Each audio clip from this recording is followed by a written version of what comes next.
Okay, so we're going to look at a video of you, Dale. And this is one I put out last week. APA 3 versus APA 3. Dale and Robin have different needs.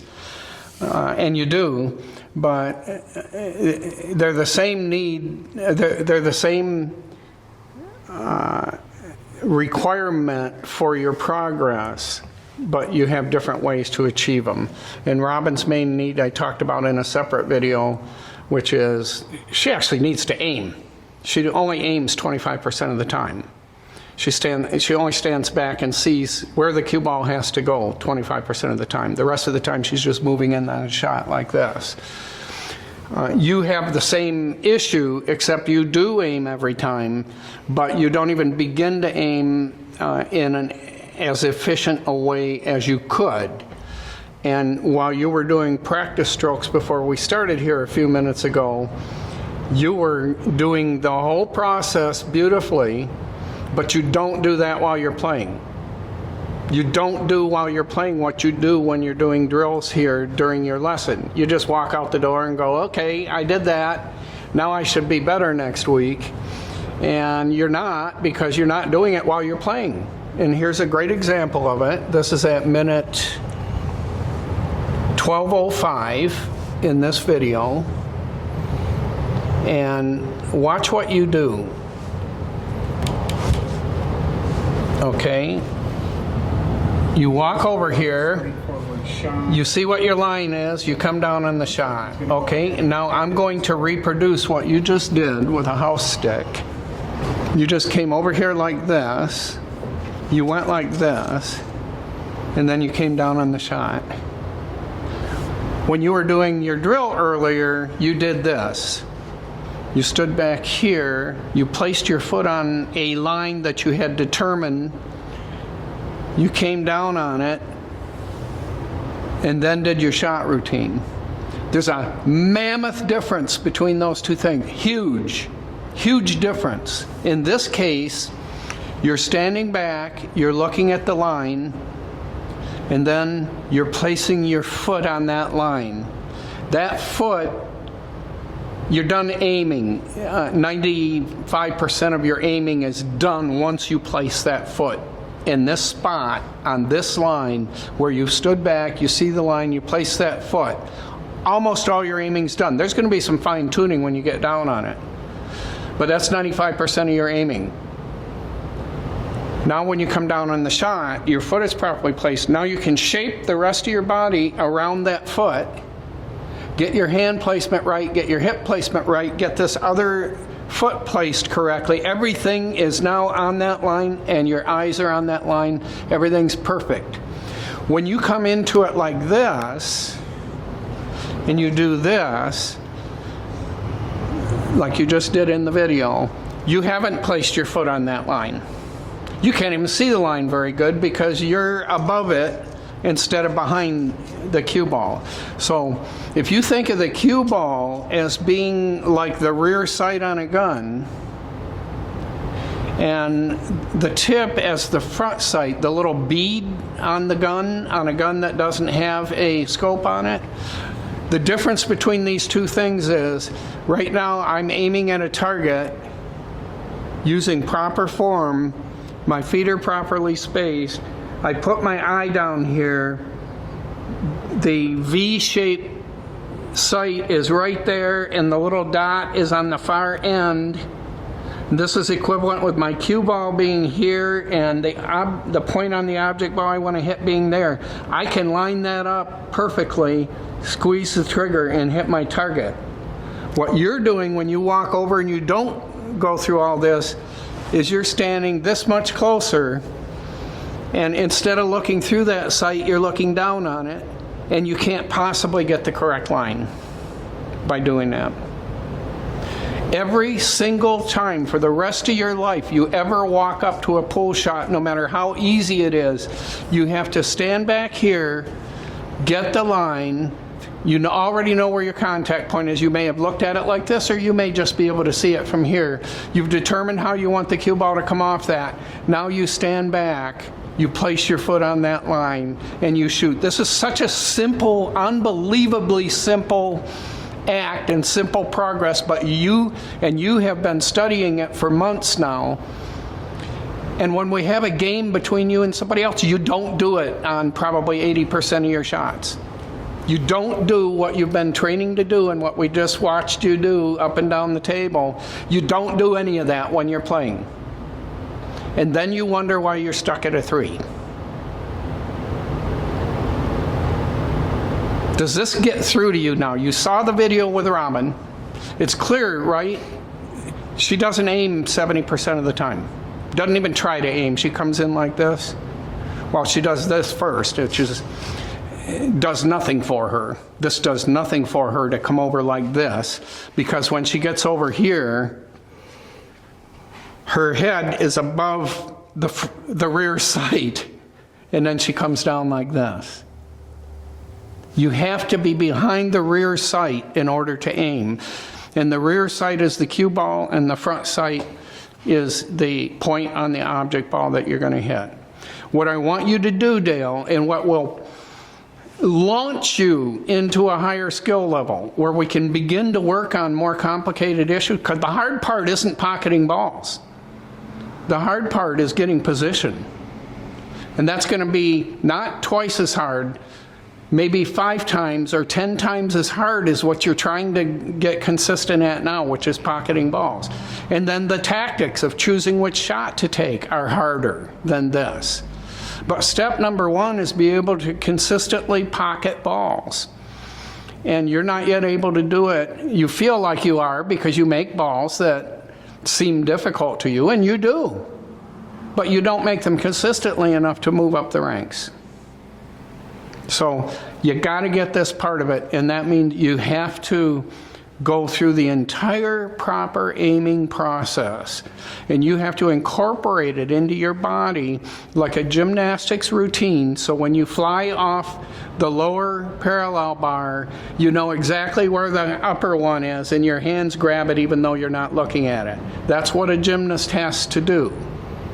When a gymnast runs and does a floor routine and does a flip in the air, they have to know exactly how to do that in order to accomplish it. And when you walk up to a pull shot, no matter how simple it is, you have to do exactly the same routine you've done with every pull shot for the rest of your life in terms of how you set up on this portion of it.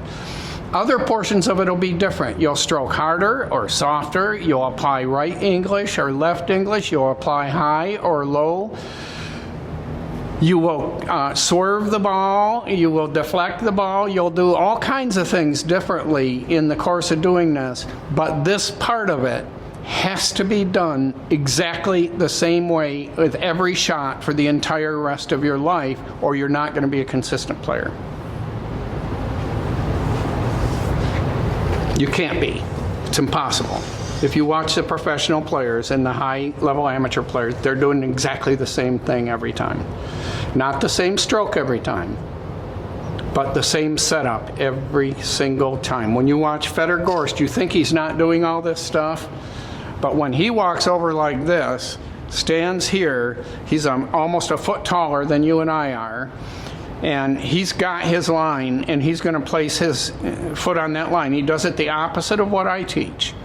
So he places the left foot first, but he has his eyes already perfectly in line with where he's going to go. And then you see him do this, and he puts that right foot back on that line and comes down on the shot. Now, that's a more complicated way to do it, which is why I don't teach it. I'm teaching you to place this foot first and then shape the rest of your body around that foot. Either way works, but this is what we call an orthodox method, where that foot acts as the center of our aiming capability. Federer is so exquisitely tuned in to what that line is that he places this foot first and then steps back like this on the other foot. Every single pro you look at has a different way of doing that, but every single one of them is doing it the same way every time, and every single one of them is shaping their body around the line from the cue ball to contact point on the object ball. So let's go through this process a few more times. I want you to, could you see yourself doing that? Yeah, there. Not getting the line? Mm-hmm. Not standing back far enough to get the line? Mm-hmm. What you often do is come like this. It's even worse than that one. I didn't find the worst one, but I will certainly find the worst ones for the final video that we're going to produce. But what you often do is come like this. You come over here and you look at it like this, from way above like this, and it wouldn't matter, even when the cue ball's here, you'll do this. And you think you're getting the line, but you can't get it accurately from here. You can get it accurately from here, but you can't get it accurately from here because you're looking down on it. But then you come down like this, and you'll fuss around and you'll get down on it, and it doesn't seem right, so you come up and you do this. That's an absolutely meaningless move. You're not going to find the line doing that. And you do this a lot. Do you notice yourself doing this? You come up and go like your chin's above the front sight on the gun, and you go. Do you get this? Yeah. When you're down here and you feel like it's not right, it's not right. It's not right. And when you do this, and you don't move your foot, and you don't do anything except come up and look again, what that's going to cause you to do, if you feel like you're hitting a little bit more, too much to the right, you do this. You'll do this. It'll be a millimeter, and you're going to ruin the shot, because you can't, if this stick isn't on line when you come down, you can't realign it. You can't realign it. You're going to be doing this, wiggling it back and forth like this. You can't realign your aim once you're down here. You can realign your stroke, and the stroke can cause it to go differently than it would otherwise.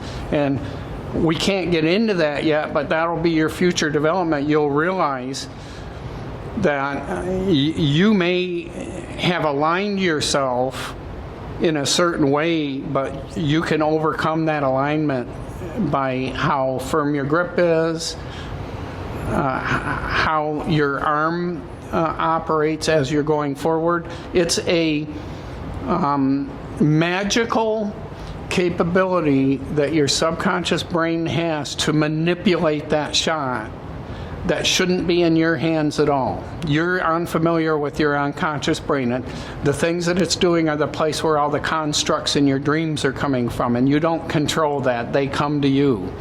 This comes to you. But you can't readjust the aim from down there. It's impossible. You come down like this and do this.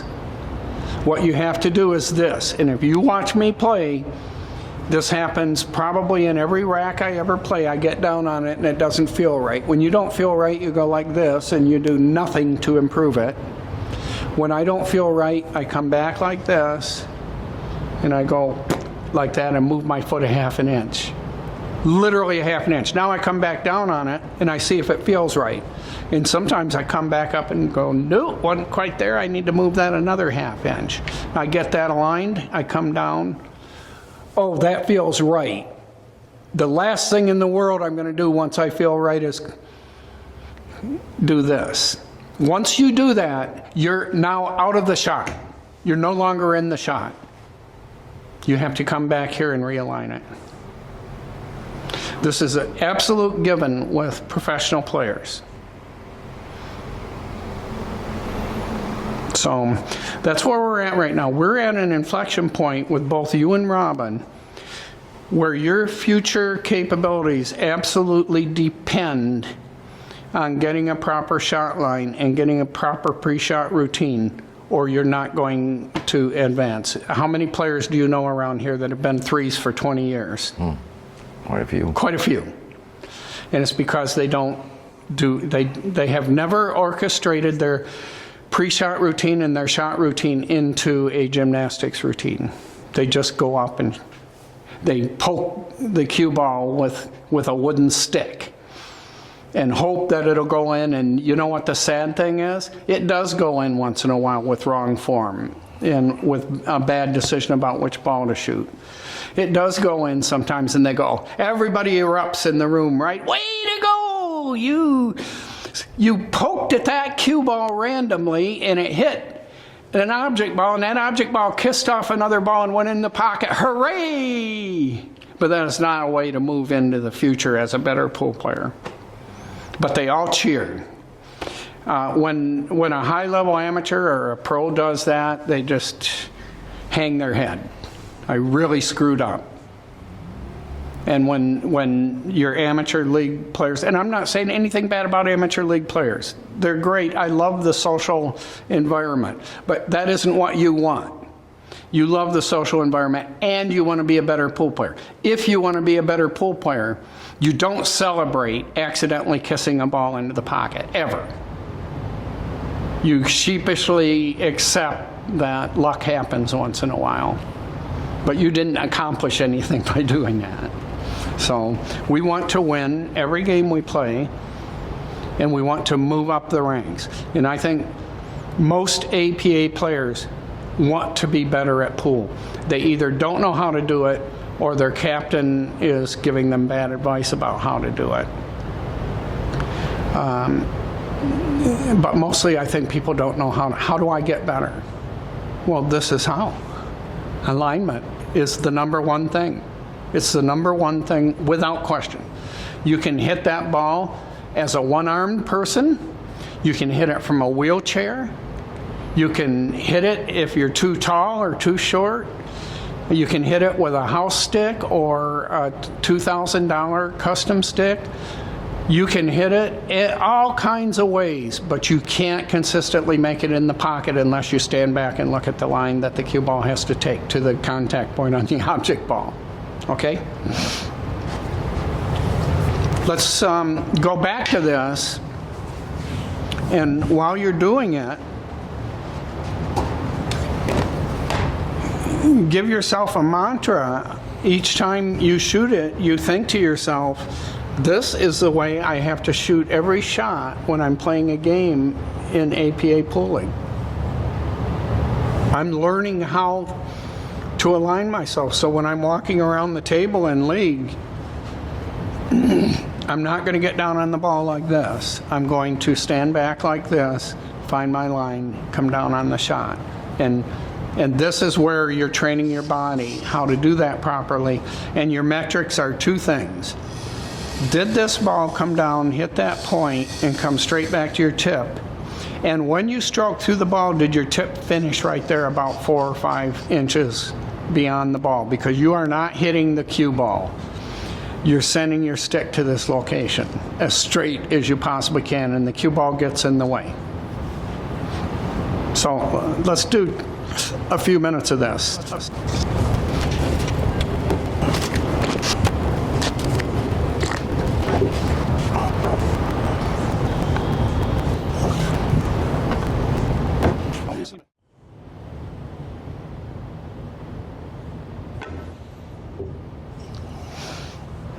I would like to see you stroke through the ball more smoothly. You're trying to hit the cue ball.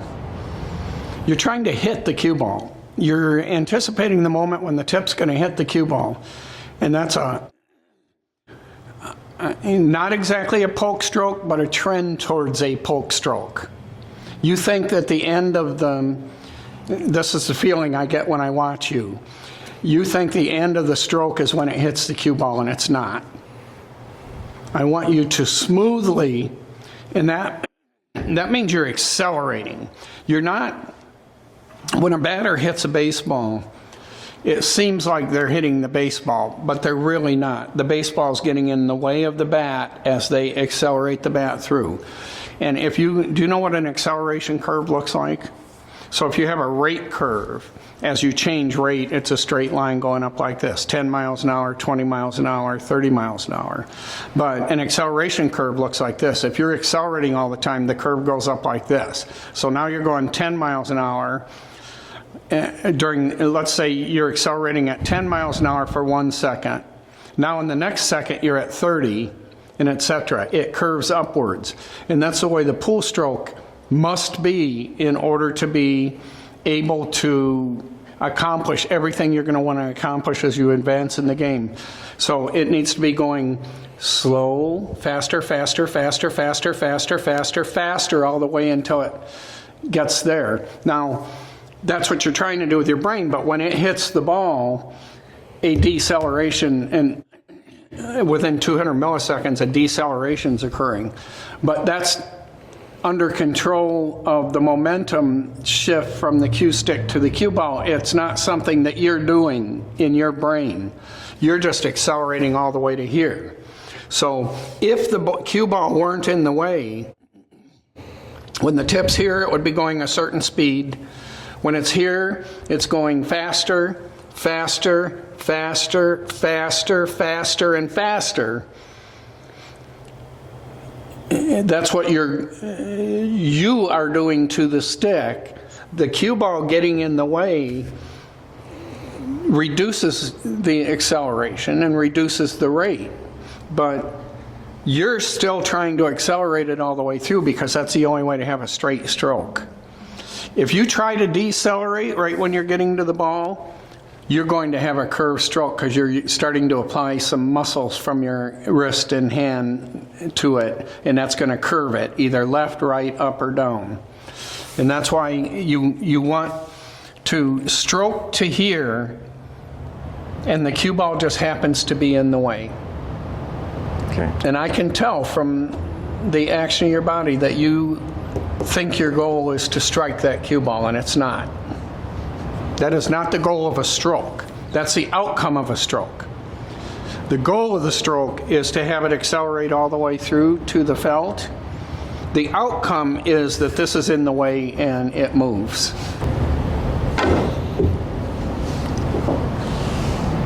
Better? When I say accelerate, I don't mean you have to hit it hard. I'm going to show you an accelerating stroke right now. That's an accelerating stroke. It doesn't mean, acceleration doesn't mean fast. It means that the stroke is increasing in velocity as it goes forward. That too is an accelerating stroke. One is hit hard, the other one was hit soft. But the acceleration has to happen on every single stroke. So when I say make sure you're accelerating, what you do is go ahead and hit it hard, right? Mm-hmm. Yeah. That's not what acceleration means. Acceleration means the speed increases as the stroke goes forward. And what this does, if you just jerk forward, these muscles aren't prepared for anything. They're going to be working against each other. But if you if you do a slow backstroke in a pause and then you accelerate forward, you start things moving forward, and every muscle now it knows what to do, and now as you go it accelerates and those muscles are all in concert with each other. But if you do this and jerk, they're not. One of those muscles is trying to outdo the other, and what that does is this muscle races ahead of this one, and you torque your hand. And if you torque your hand, this happens. If you torque it this way, that happens. If this side of your arm wins the race, one thing happens. If the other side wins the race, the other thing happens. But if you get them in harmony, all moving together, then they can accelerate together. And you create a smooth, beautiful, straight stroke, and that's what we want to accomplish. So you are poking at the ball in a lot of cases. That was an accelerating stroke. It didn't feel right to you, did it? No, I thought, but I see why now. I'm having trouble bringing it back twice in a row. That's I'll hit it. That's an accelerating stroke you just did. And Dale, all of us fail at this, by the way. Every single player fails to do it properly sometime during a rack or a match. It's hard to do. But to the extent that, let's say I can get Robin in the video we just did to go from aiming 25% of the time, where she made 11 shots out of 12 in a match you guys had. If I can get her to get to 50%, That's a major victory because when she aims, she makes the ball 92% of the time. When she doesn't aim properly, she only makes it 50% of the time. And the problem with those kind of dynamics is she's making it half the time without doing that, so isn't that great? No, she'll get a lot better if she gets to 50% or 75%. Nobody gets to 100%. Efren Reyes doesn't get to 100%. You often, if you watch a match online and Billy and Cardona and Danny DiLiberto are there, oh, Danny says he came up out of the stroke. Because everybody does it. The best player in the world does it. The best players existing in the world today do it. What we're trying to do is get you to aim a higher percentage of the time and to accelerate through the ball a higher percentage of the time. No matter how softly you're stroking it, you need to be accelerating through the ball. That's all we're doing. Perfection cannot be achieved. This is too impossibly hard a game for perfection. Federer-Gorst isn't perfect. Nobody's perfect.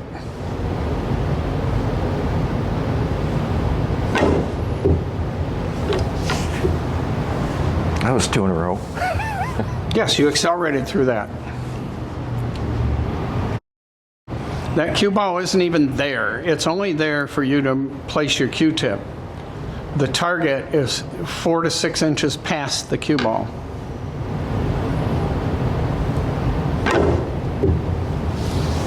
So when I say that, the target really can be anything from here to here. The reason I say the target is here is because that's where your tip's going to end up.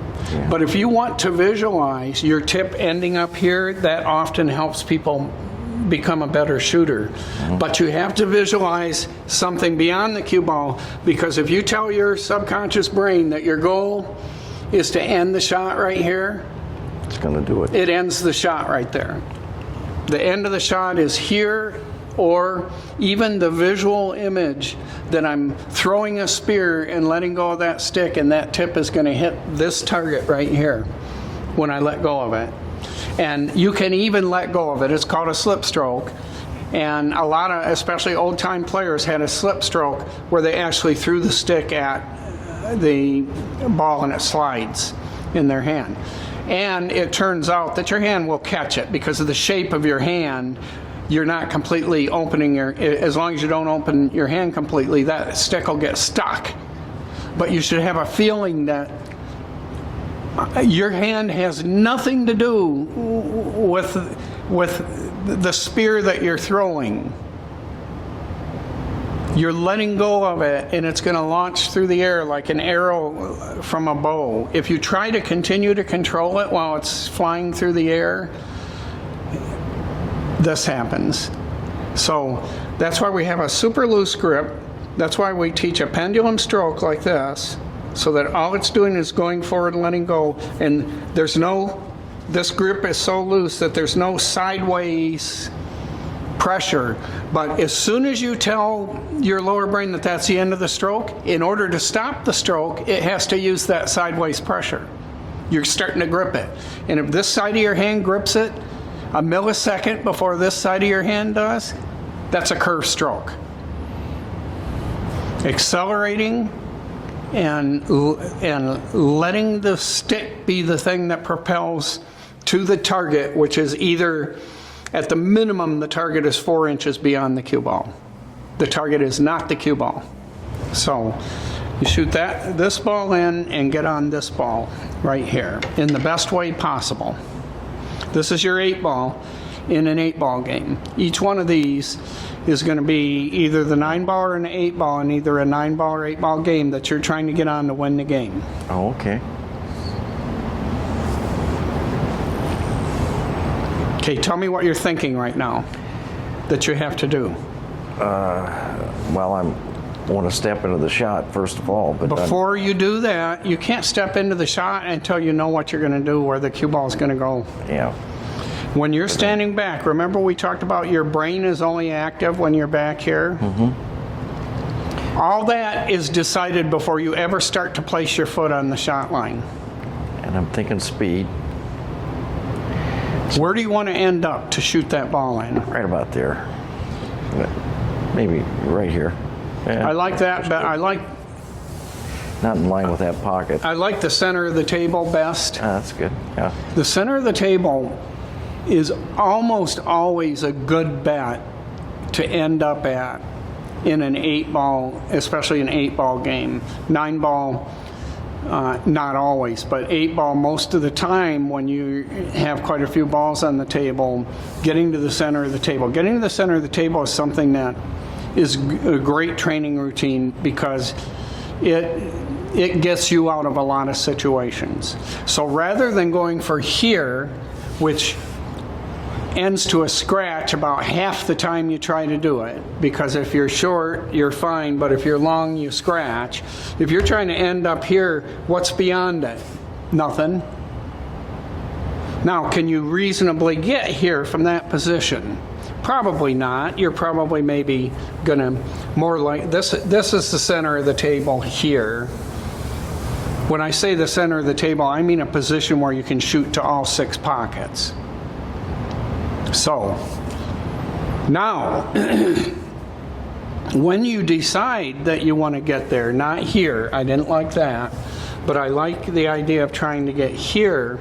Once you decide that, I don't want you to get here. I want you to find a little spot or something on this felt that you're going to put the cue ball at. Not a dot, not a region. Because normally when you stand back, you go, if it's over there somewhere, it'll be okay. But if you tell your lower brain that you want to hit this exact dot, you'll be amazed as you go forward and you stroke properly how often it'll end up right near that dot. Because it knows things you don't know. It's a million times smarter than you are. But you are the conductor. You tell it where the stop is. Okay, so you envision all that. What are you envisioning? Right there. Okay, and how are you going to get there? I'll probably hit the rail here, won't I? How are you going to do that? What rule are you using? The 30 degree. Okay, where does the 30-degree rule tell you if you strike center cue ball, where's that going to hit? It's not going to hit over here. It's going to hit right here, right? Yeah. Does that accomplish your goal? Yep. Okay, I agree. But you said it was going to hit over here because you didn't think through the 30-degree rule. No, I didn't think I pointed there. No, you didn't. I watched. Went clear over there? I watched what you were doing. Okay. And by the way, if you do hit it over here, you're using the 90-degree rule to hit over here, and if you overshoot it, it's going to go down there, and you're going to have a hard time making this. So you do want to use you can use center ball right here and come right back out in here somewhere. And so that you're not on line with the pocket, but actually, you're going to come out this way. You need to use speed control in order to make sure you don't roll too far.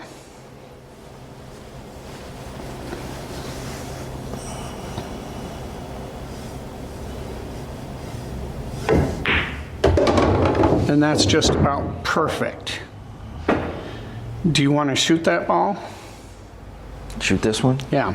Then what ball am I going for? Go ahead and shoot it in. Now, when you're shooting this ball, you don't just start to shoot. You have to stand back, operate your brain, get your chalk out, because you should be chalking every time. Operate your brain now. You were just going to get down and shoot on it? Yes, you were. I saw your body motion. So what I want you to do is think about this. You could scratch on this shot so easily that it's amazing. So you need to be looking at this and deciding, come over here and ask yourself, how much room do you have? Can you shoot it to this part of the pocket versus this part of the pocket versus this part of the pocket? If you do, the cue ball is going to go in a completely different direction depending on where you put that.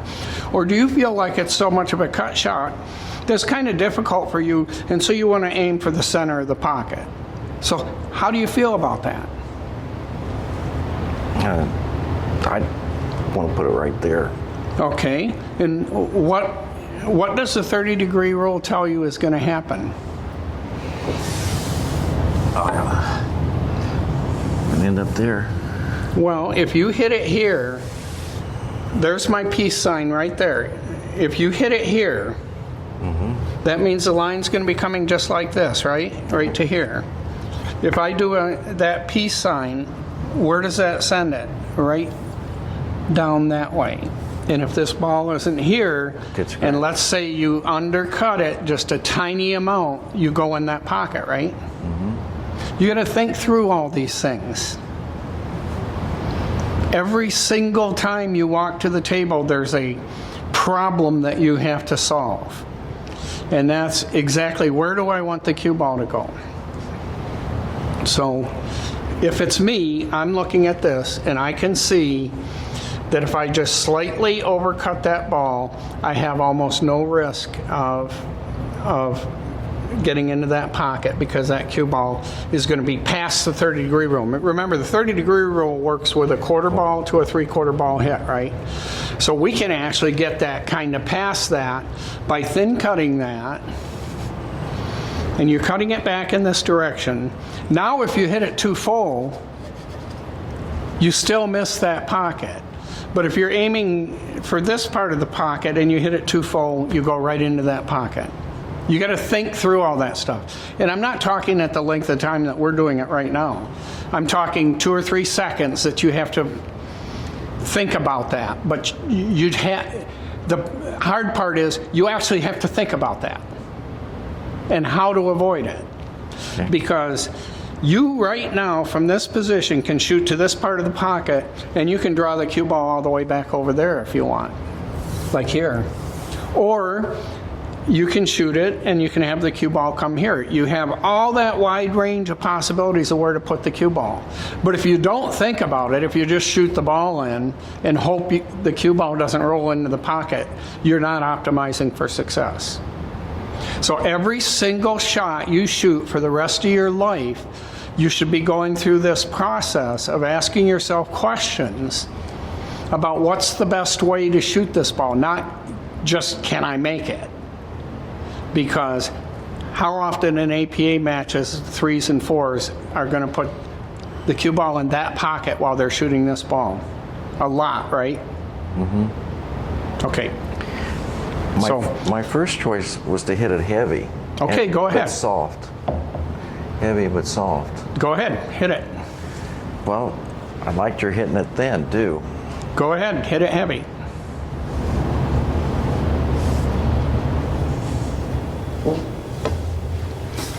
Okay, we're right there.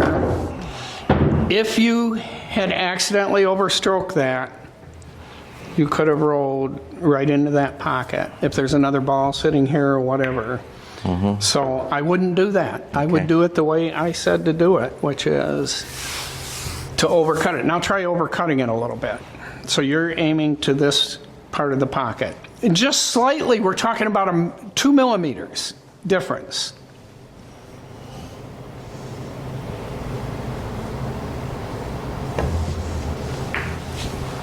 Look at where the cue ball hit. What a massive difference. Massive difference in where that cue ball goes. You have zero risk of scratching. If you hit that ball too hard, the cue ball goes like that.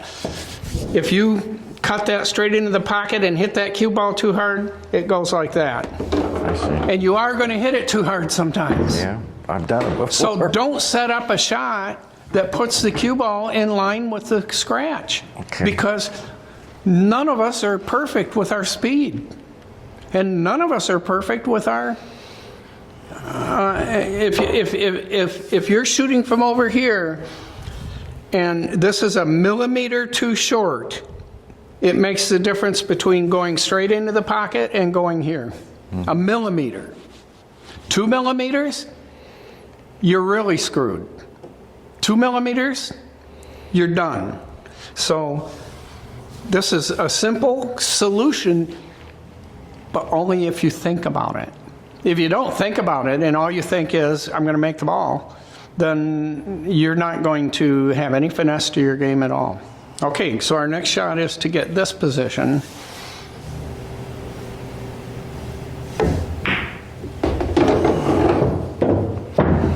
Okay, Okay, where would you rather have the cue ball right now? Here or here? Right here. Right there? Yeah. Okay.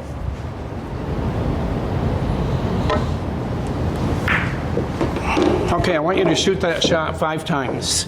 The cue ball is right there.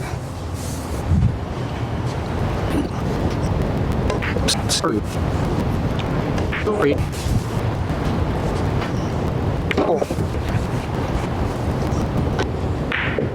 4 for 5. That's not bad. That's 80%. Make rate. Now let's do the same shot.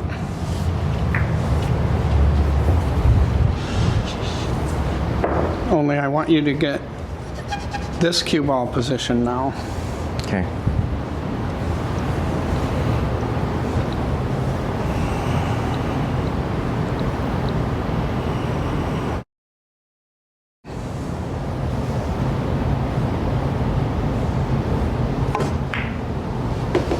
No, I want you out here.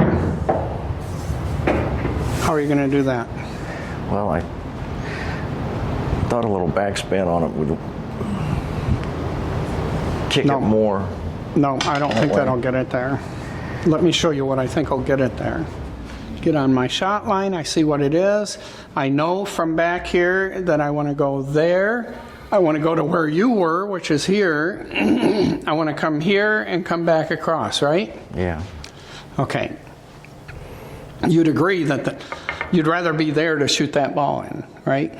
No, because I've been practicing those. But you only made it 4 out of 5 times. Yeah, okay. I'll bet you make, if I get I don't here, know. I'll bet you make it 5 out of 5 times. I don't know, it's a tougher shot for me. No, it's not. Okay. I don't believe that. Okay. I don't believe that. And we're going to test it out in a minute. Okay. But you just have to be genuine about your effort. Okay.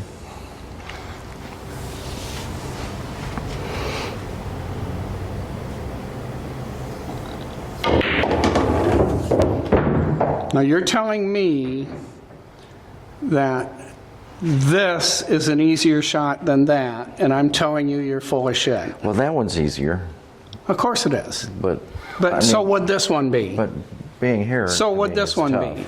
No, it's not. So I want you to shoot this 5 times. From right there. God, to me, that's a tough shot. And by the way, here's the problem. Here's why I'm telling you this. If I overshoot that ball and it goes here and comes back here, I'm still fine, right?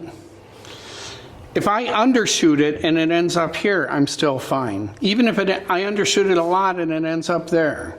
The one you shot, if you overshoot it, you ended up right there.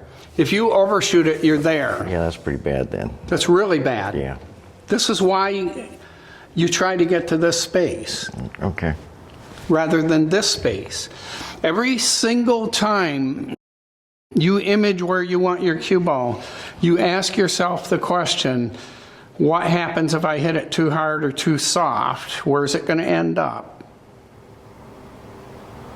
And the answer is really bad if you go for that position, and really good. But you didn't like this position because you wrongly feel like you can't make that shot versus this shot. This is a harder shot for everybody on the planet than this is. For everybody on the planet, this is a harder shot than this is, because anytime you're doing a cut shot like that, Well, it's not if you practice real shots all afternoon. but that's not what we're doing. That's what I did yesterday. But if you practice both shots all afternoon, Okay, this will yeah. be the easier Yes, one. it will be. I agree. And you have to practice all these shots. Yeah. So don't think that way. Okay. Oh, I was practicing this harder shot yesterday, so I'm going to do the harder shot. How much sense does that make? Good point. I love that. So if I ask you to shoot this, I think you'll make it 5 out of 5 times probably. I don't even want to do that. I want to go to the next position. And try to hit the rail over here. Okay? Yeah, I agree. Right here. Be nice. I agree, but speed control is really important with this, and you have to miss that side pocket. So I got So you need, a little right. what rule are you going to use? 90 degree or 30 degree? You only have two choices. I'm just going to use the 30 degree with English. Okay, go for it.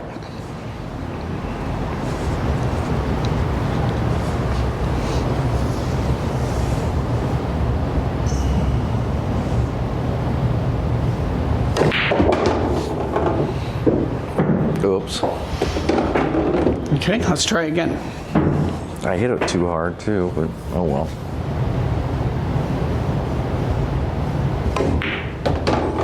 Probably 80 or 90% of the time, you're going to shoot the ball harder or softer than you intended to.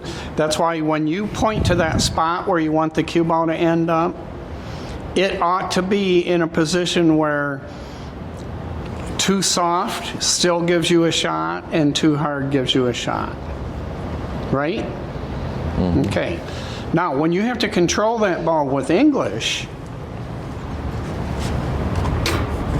a millimeter matters, and you just proved that because you hit a little bit too much English and a little bit too hard, and you went straight into the corner pocket, right? Mm-hmm. Now, I want you to shoot this with no English using the 90-degree rule hard enough to get the cue ball down to the end of the table.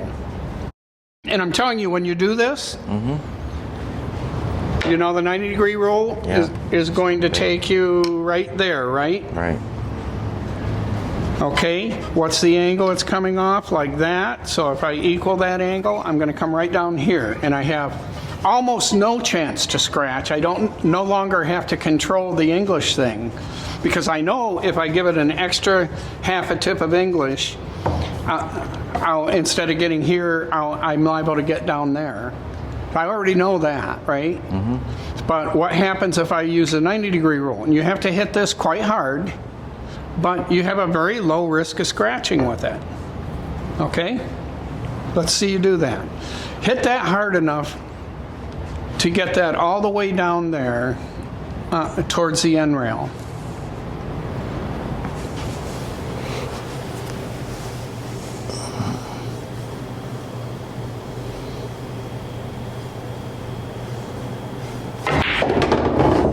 Okay, you drew it too much.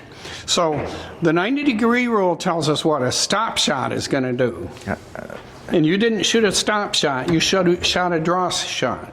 Oh, I did shoot a draw shot. Yeah. Oh. You have to shoot low on the cue ball to shoot a stop shot, right? What's happening with a stop shot? Can you tell me? It's going to stop, then go. Well, no, I want you to tell me what happens to the cue ball. We've been over this like 8 times. What happens to the cue ball? When you shoot a stop shot, what does the cue ball have to be doing? Not spinning at all. No forward. Sliding. No back. Sliding. Okay.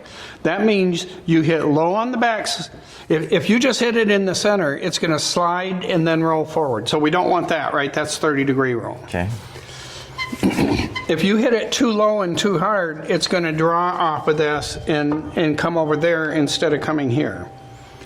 You have to shoot it so it's spinning backwards, and then it starts sliding here, which is a stop shot. And when you shoot a stop shot, that's going to take the 90-degree rule that we have to draw it out so it hits down towards that diamond a little bit. But not so much that it comes straight sideways like it did for you. By the way, that was a great draw shot you shot. Thank you. Yeah.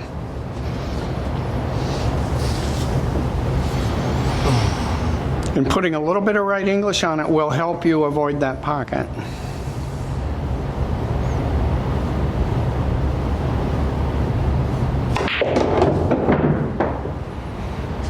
Okay, you didn't get past the pocket, but you got to the position you wanted.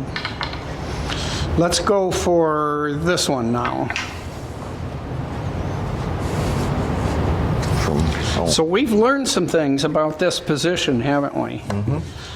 And the main thing is that when we use the 90-degree rule, we're heading down in this direction. So we want to use probably the 30-degree rule with a little English and do what? Where are we aiming for? Here. Yeah, you want to end up over there. So that means you shoot the shot that you originally shot. And we remember you ended up right here? Mm-hmm. Only with more velocity, you'll come out over here.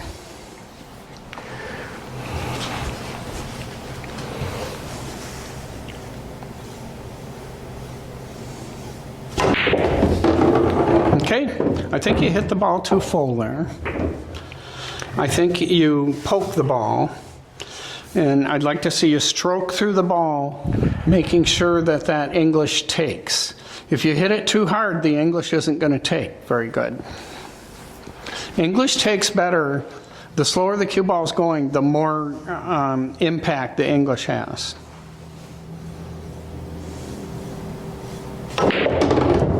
That's pretty good. That is pretty darn good.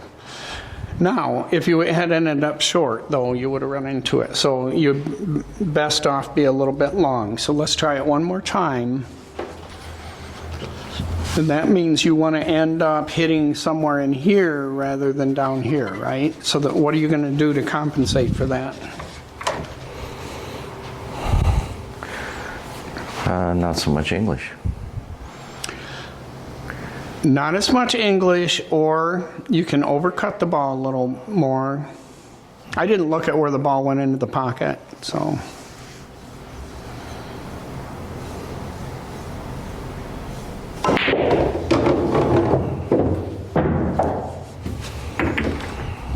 Okay, I want to try this shot once. And I'm going to overcut it a little bit. In other words, I'm not aiming for the center of the pocket. I'm aiming for the left part of the pocket. And I'm going to shoot it about half as hard as you've been shooting yours and see what happens.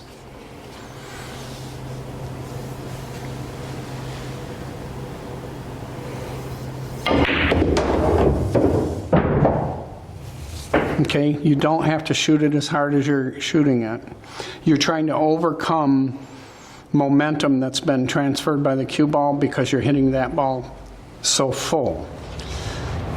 Your tendency should be, when you're shooting these kind of cut shots, why not the draw shot and just bring it to here? You can do that. Depends on what's in between. Okay. But what I was doing is capitalizing on your proven ability to hit the rail here with a particular shot, and then all you have to do is accelerate a little bit more.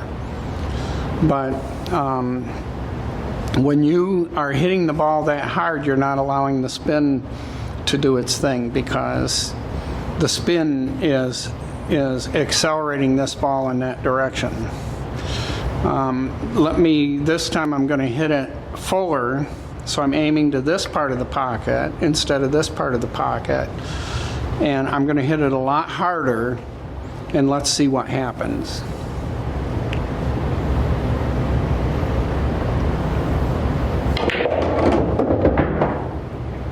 My spin didn't take.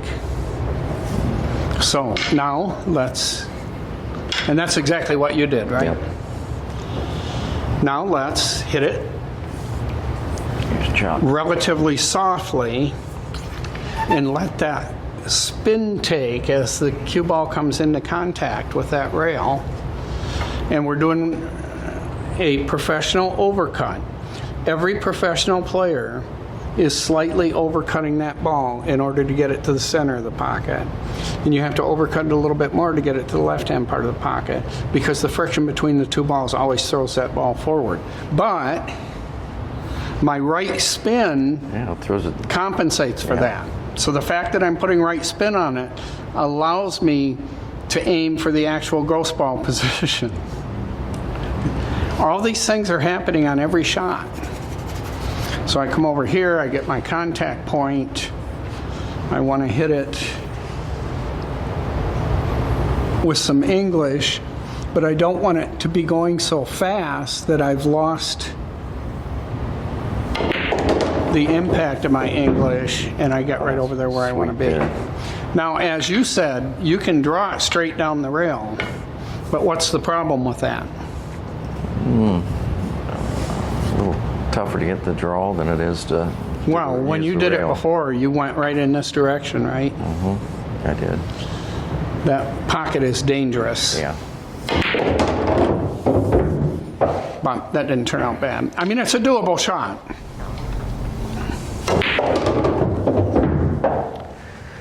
Go. Beautiful. Ball. Go. Beautiful. You stroked it with an accelerating stroke. You applied spin to it Good. that took because you didn't shoot it too hard. That was all great. Okay. Oh, thanks. I think I'm going to use bottom left. Okay. Bottom left. And try to bring it to here. Or there. Okay.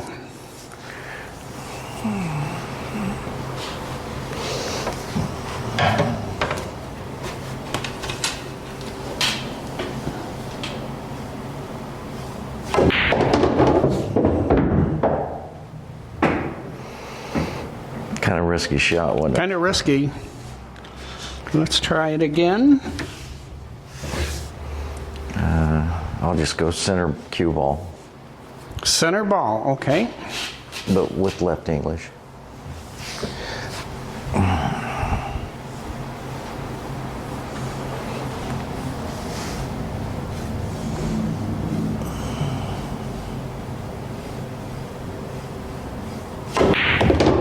That's perfect.